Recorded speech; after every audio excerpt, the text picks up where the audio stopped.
बिस्मिल्लाहिर्रहमानिर्रहीम। अस्सलामुअलैकुम। A1 TV के साथ मैं हूं अनम नकवी। नजर डालेंगे हेडलाइंस पर। वजीर आजम इमरान खान ने एक बार फिर भारत का मकरूह चेहरा दुनिया को दिखा दिया। जनरल असेंबली में वर्चुअल खिताब में कहा, भारत में 20 करोड़ मुसलमानों से बदतरीन सलूक किया जा रहा है। RSS इंतहा पसंदी को परवान चढ़ा रही है। गाय के रखवाले मुसलमानों पर जुल्म कर रहे हैं। मकबूजा कश्मीर में मुसलमानों को अकलियत में बदलने की कोशिश की जा रही है। अक़वाम मुत्तहिदा सैयद अली गिलानी की तदफीन शोहदाए कब्रिस्तान में कराने का मुतालबा करे।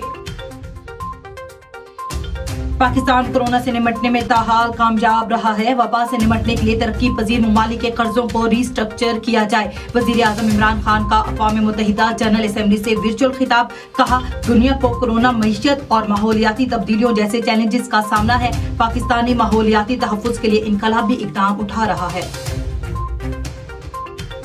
पाकिस्तान ने दहशतगर्दी को कुचलने के लिए इक़दाम किए। अफगानिस्तान में इस्तेहकाम के लिए मिलकर काम करना होगा।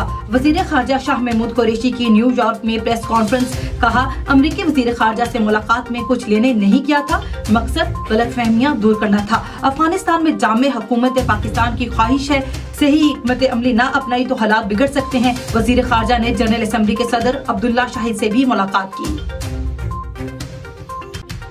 पेरिस क्लब ने पाकिस्तान का कर्जा मौखिर कर दिया। एलामिये के मुताबिक कोरोना के असरात पर काबू पाने के लिए पाकिस्तान का कर्जा 1 जुलाई से 31 दिसंबर 2021 तक मौखिर किया। पाकिस्तान कोरोना के बाद सेहत, तालीम और मईशत पर अखराजात कर सकेगा। नॉन पेरिस क्लब से भी कर्जा मौखिर करवाने की कोशिश की जाएगी।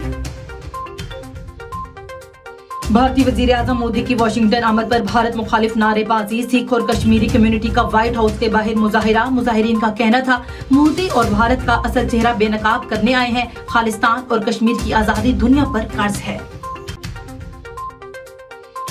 हेडलाइन से फिलवक्त इतना ही। मजीद खबरों से बाखबर रहने के लिए देखते रहिए A1 टीवी। A1 टीवी, सब पे नजर, अंदर की खबर।